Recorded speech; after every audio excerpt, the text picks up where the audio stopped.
இன்னைக்கு ஆட்சி வந்து நல்லா நடக்குது. இன்னைக்கு லஞ்சம் இல்லைங்க. நான் வந்து ஓப்பன் ஸ்டேட்மெண்ட் சொல்றேன். முதலமைச்சர் விஜய் சட்டசபையில் பார்ட்டி ஃபண்ட் அப்படிங்கிற ஒரு வார்த்தையை சொல்லுவோம்.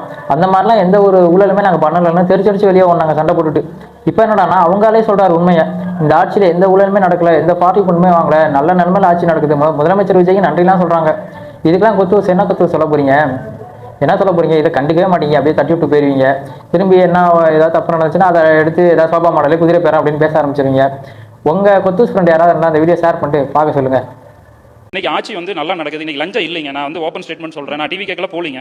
நான் வந்து ஓப்பன் ஸ்டேட்மெண்ட் சொல்கிறேன். இன்றைக்கி லஞ்சம் இல்லாமல் தமிழ்நாட்டில் ஆட்சி மிக சிறப்பாக நடந்துட்டு இருக்கு. ஏன்னா நான் வந்து போன ஆட்சியில் நான் கவுன்சிலர். ஆனால் நான் எனக்கு ஒரு டேக்ஸ் கட்டணும்னா பார்ட்டி ஃபண்ட் கொடுக்கணும், டிடிசி அப்ரூவ் போடணும்னா பார்ட்டி ஃபண்ட் கொடுக்கணும். ஏன்னா திராவிட முன்னேற்ற கழக அரசாங்கத்தில் இருக்கக்கூடிய அமைச்சர்கள் எல்லாருமே வந்து ஒரு கான்ட்ராக்டர் தொழில் பண்ணுறாருன்னா அதில் வந்து அவங்க வந்து முதலீடு போடாத பங்குதாரர்களாக தான் இருந்தாங்க எல்லாருமே. நான் வந்து சொல்கிறேன், இன்றைக்கி கான்ட்ராக்ட் இன்றைக்கி வந்து நெடுஞ்சாலைத்துறையாகட்டும் கார்பரேஷன் ஆகட்டும் எல்லாருமே வந்து அதில் ஒரு பங்குதாரர்களாக இருந்து அவங்க வந்து முதலீடே போடாமல் ஒரு பெரும் லாபத்தை எடுத்துட்டாங்க.